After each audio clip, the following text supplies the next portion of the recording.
কাছেও দূরের যে যেখান থেকে আমার ভিডিও দেখছেন প্রিয় বন্ধুরা, সবাইকে আসসালামু আলাইকুম। কেমন আছেন প্রিয় বন্ধুরা? তো বরাবরের মতো আবারও চলে আসলাম নতুন একটি ইউনিক রেসিপি আপনাদের সাথে শেয়ার করার জন্য।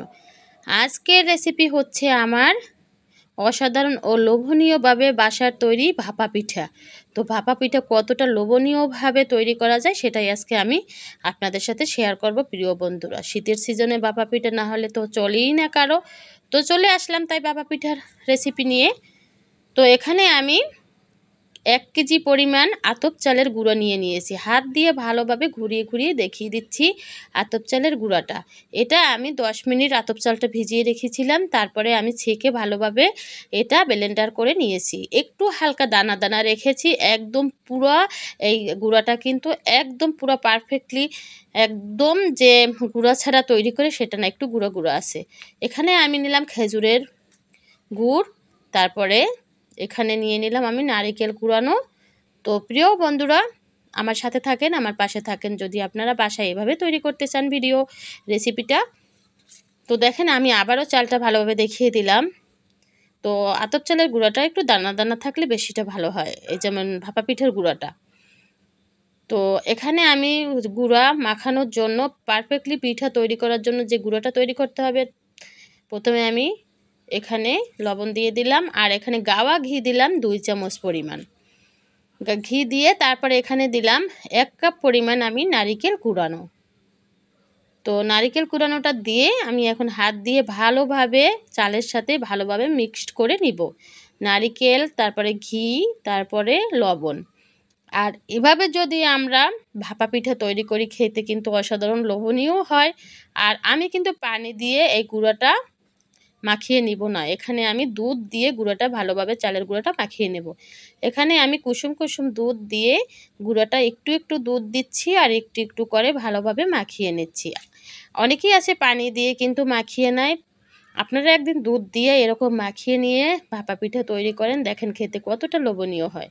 তো যখন হাতে দলা পেকে যাবে তখনই বুঝতে হবে যে পারফেক্টলি ভাপা পিঠা তৈরির জন্য চালের গুঁড়াটা রেডি হয়ে গেল। দেখেন আমি কিন্তু ভালোভাবে এই গুঁড়াটা দুধ দিয়ে মাখিয়ে নিচ্ছি। এখন এখানে যে চালের গুঁড়োগুলো একদম দলা পেকে গেছে, এই দলাটা ছাড়ানোর জন্য আমি বড় একটা ঝাঁঝরি নিয়ে নিলাম। ঝাঁঝরি নিয়ে এই উপর থেকে গুঁড়াটা আস্তে আস্তে হাত দিয়ে ডলতে হবে, ডলে ডলে তারপরে এই গুঁড়াটা নিচে আস্তে আস্তে এই গুঁড়াটা একদম ঝুরো ঝুরো হয়ে পড়বে। তো ঝাঁঝরি আপনারা যে কোনো ঝাঁঝরি নিতে পারেন। তো আমি এখানে বড়টা লাল ঝাঁঝরি নিয়েছি, খাবার রাখা।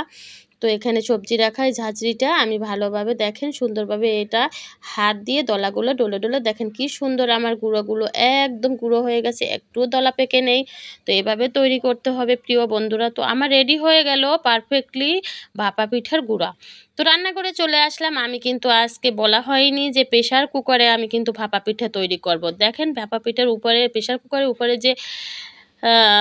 যে বাসিটা আমি উঠিয়ে ফেলবো। এই দেখেন বাসিটা আমি উঠিয়ে ফেললাম। বাসিটা উঠিয়ে ফেললাম, উঠিয়ে এখন এই বাসির মধ্যে আমি আর নিয়েছি কুফি, নিয়েছি তেল ঢালা যে কুফি। এই দেখেন আমি তেল ঢালা কুফিতেই আমি কিন্তু আজকে পিঠা তৈরি করব। তো পিঠার গুঁড়ি আগে চালের গুঁড়ি উপর থেকে আমি কিছু 1 মুঠ পরিমাণ দিয়ে তারপর উপর থেকে আমি খেজুরের গুড়টা দিয়ে দিচ্ছি, কিছু পরিমাণ খেজুরের গুড় দিয়ে। আর যার যেরকম পরিমাণ গুড় প্রয়োজন খায় সে সেরকম দিয়ে নেবে। উপর থেকে নারিকেল কোড়ানোও দিয়ে দিলাম, দিয়ে উপর থেকে এখন আমি বড় 1 মুঠি পরিমাণ চালের গুঁড়ো দিয়ে দিচ্ছি। দিয়ে ভালোভাবে চালের গুঁড়ো দিয়ে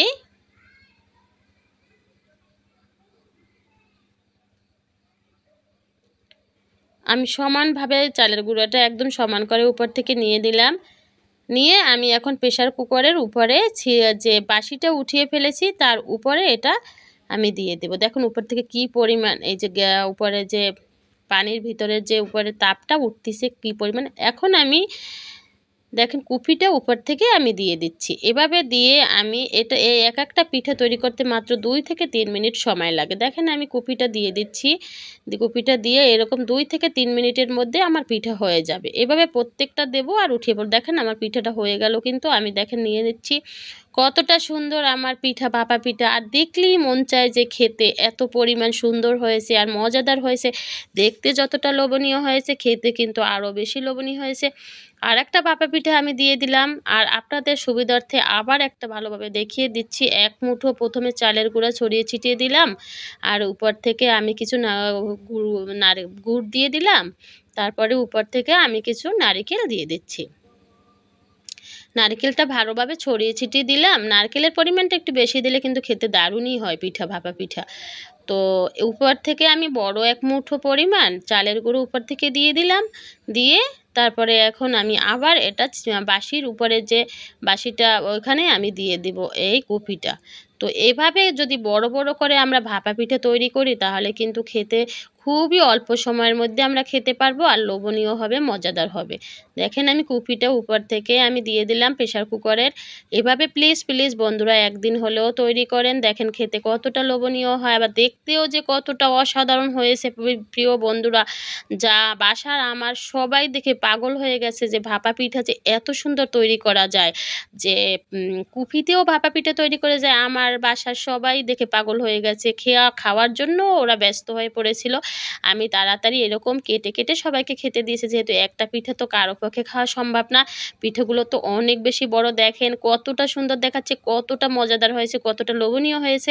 এভাবে প্লিজ প্লিজ বন্ধুরা একদিন হলেও বাসায় ট্রাই করেন এবং আমাকে কমেন্টে জানান যে পিঠাগুলো খেতে যেমন লোভনীয়, দেখতে তত বেশি লোভনীয়।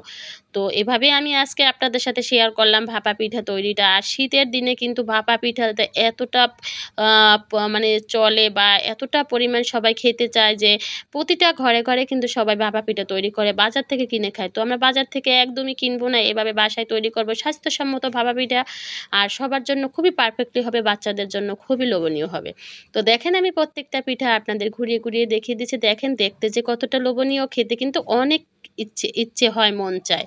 তো অনেক বেশি ভালো লেগেছিল, আমরা খেয়েছিলাম সবাই, অনেক প্রশংসা পেয়েছি আমি ভাপা পিঠা তৈরি করার পরে বাসার সবার। তো প্লিজ প্লিজ বন্ধুরা আজকের ভিডিওটি যদি আমার ভালো লেগে থাকে, অবশ্যই অবশ্যই আমাকে একটি সাবস্ক্রাইব করে দিবেন এবং আমার পাশে থাকবেন, সাপোর্ট করবেন, লাইক কমেন্ট করবেন এবং শেয়ার করবেন। তো আজ এ পর্যন্তই, সবাই ভালো থাকবেন, শুভকামনায়, আল্লাহ হাফেজ।